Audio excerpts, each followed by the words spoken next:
Magandang umaga po mga friends at ating mga followers.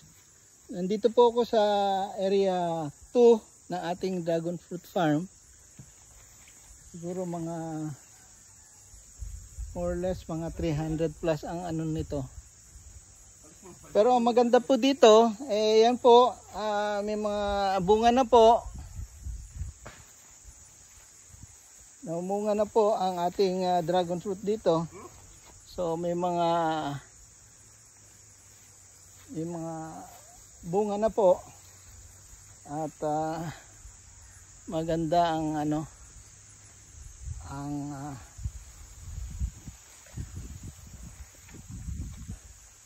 ang bunga ng ating dragon fruit dito sa area 2. Matataba ang ang mga suloy niya, mga dahon.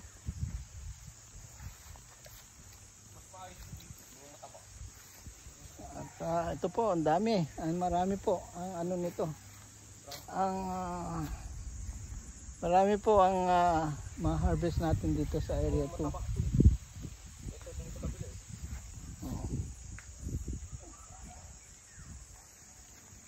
So ito po yung dalawang klaseng red namin. Ito po at ito. Ito yung parang may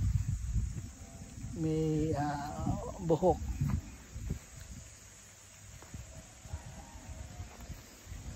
So halos lahat po ay may bulaklak ngayon dito sa area 2.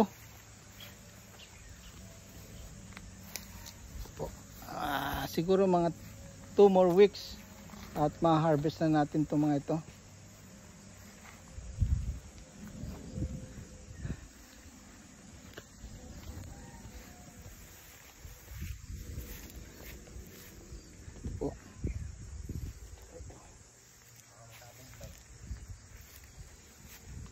Dali mo doon sa makmak.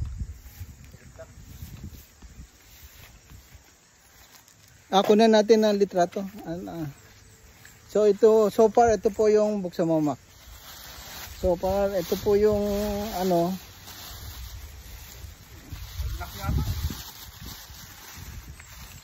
ito po yung na-harvest namin. Pero konti pa lang, okay lang.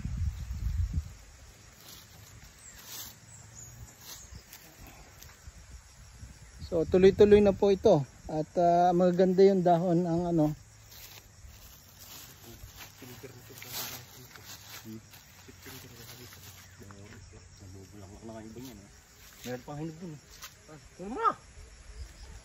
nasa yung pamputol mo, kunin mo na yung mga sama mo dito yung mga hinog. Mak. Para isa ka na.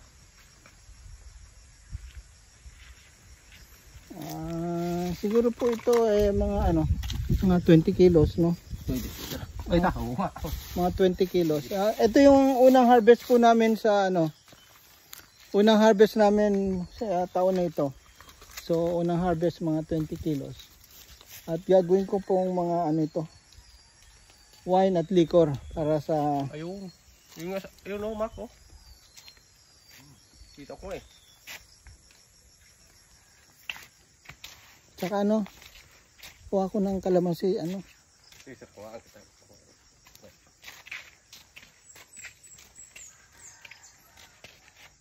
So, yan po ang ating area 2. Mga to dito, sir.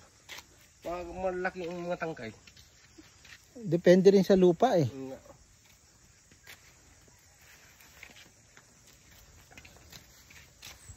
So, ito po. Lara.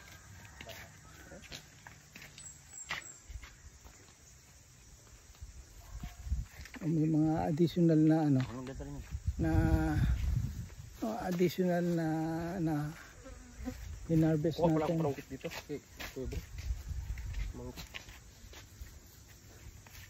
So yan po ang ating report ngayong Sabado, May 24, 2025 dito sa area 2.